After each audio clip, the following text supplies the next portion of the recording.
Hello, denizens. Because you know I am a former network executive, many of you have challenged that you don't know about any of the shows I had pitched. Some of you want me to prove my creative curricula vitae, and so I'm going to pitch you 3 shows I promoted both here in Canada and LA. I think you'll guess the one I only pitched here.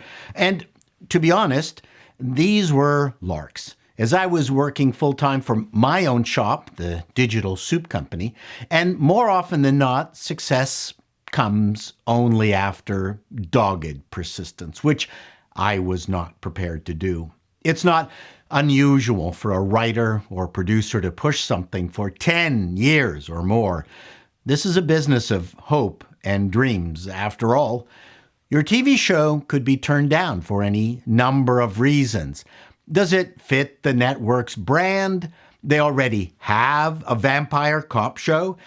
And often the most important reason, once the person you're pitching to inevitably gets fired, your pissy little production company is not worth getting a job at. Yes, that is a big reason why they keep giving the big guys the green light, because the unwritten Hollywood quid pro quo. Don't take it personally. So why did I bother pitching while I was working? I loved my geeky job. I had multinational clients like Mercedes and McDonald's. But a creative person doesn't stop coming up with ideas. And so going to LA, making a few pitches kept things exciting for me, as there are few things more fear-inducing than making a pitch, and more embarrassing when that person is half your age. Without further ado, here were 3 pitches, and to the best of my abilities and memory, I will pitch them the way I did back in the day. You folks out there who are pitching shows now, you can tell me what I did right and what I did wrong. Here goes. Thanks for seeing me. No problem. Let's hear it. This is a half-hour sketch-style show called DVD Extras. We love our DVDs, and what's our favorite part? No, not the movie, but the DVD extras. So why not save the money producing the horrible flop and go right to the good stuff people love, the DVD extras? The idea is to create a fake genre DVD each week and only show the DVD extras with interviews with the director, actors, special effects people, caterers, etc. In the best scenario, it will have the biggest Hollywood actors trying to be positive about what is essentially a terrible movie they have to promote. Each week, it will be a different faked movie.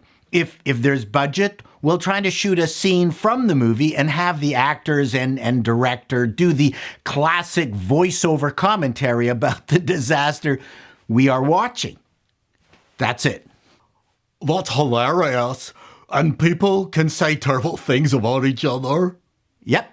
That's a great idea. I've never heard anything like that pitched at all before. So, you're interested? We can't do it. Why not? Because I can't pitch something to my bosses that hasn't been done before. But I thought that an original idea would have been good. Not in this case.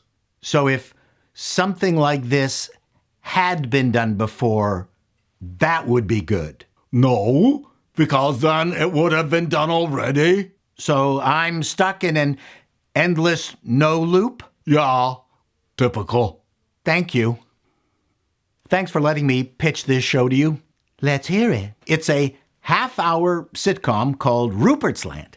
It's the story of a skinny, not very heroic British lad in his early 20s named Rupert, who hasn't made anything of himself back in England, and his wealthy father sends him to Canada to work in the fur trade in the middle of nowhere to make a man of him. Rupert hates Canada, hates the fur trade, hates his father for taking the soft life he was used to away, and can think of nothing else but plotting his return to England and killing his father. Rupert heads up a Hudson Bay trading post in Churchill Falls where the mosquitoes are as big as sparrows. He has a beautiful country wife, courtesy of the local chief. She makes up for Rupert's thorough incompetence running the post. Rupert must fight off his main nemesis from the Northwest Trading Company, a massive Scotsman, while having to deal with randy French courier de bois he cannot understand, and one suffering from PTSD named Jacques who he can't get rid of. Think of a mix of Taxi and Northern Exposure set in the late 1600s. That's certainly very interesting. You said you have a courier du bois suffering from PTSD? Yeah, he's kind of like the Woody Harrelson character from Cheers. So he's stupid? I'd say he's a bit slow. He's very funny, comic relief. We can't have a stupid French Canadian in an English language TV show. Why not? French Canadian CBC has stupid comedic Anglo characters all the time. That's allowed. So the French can make fun of the English, but the English can't make fun of the French? Correct. So he can't really do comedy in English Canada. That is correct. So is the answer no? Drop it on me, baby. Okay. It's a half-hour sitcom called Withering Heights. It takes place in a retirement home called Wuthering Heights, but everyone calls it Withering Heights, and it runs about $10,000 a month and has a massively long waiting list. Now, there are three main characters, three residents, Abe, Assad, and Judy, who insult each other relentlessly.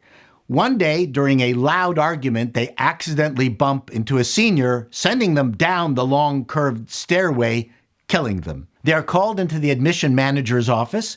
He reveals to them that they are all behind on their rent and will have to leave immediately, unless the three agree to arrange future accidents to make room for the queue-jumping wealthy who pay hefty bribes to the manager. Each week, a well-known senior actor will be bumped off in a tragic but funny way. Think of Golden Girls with a bit of Harold and Maude mixed with Neil Simon's Plaza Suite. I really like it. No, I love it. Thanks. It's very funny. Thanks. But we've just agreed to another comedy that is very dark. You can't have two dark comedies? No, we already have a 2-show deal with the production company. So, no? It's too bad. Your idea is much funnier. I love it. So, yes? Nope. That's it. What did you think? To the best of my recollection, that's also how the conversations went. Well, kind of, sort of. I will not name names to protect the bastards. Till next time, denizens, be seeing you.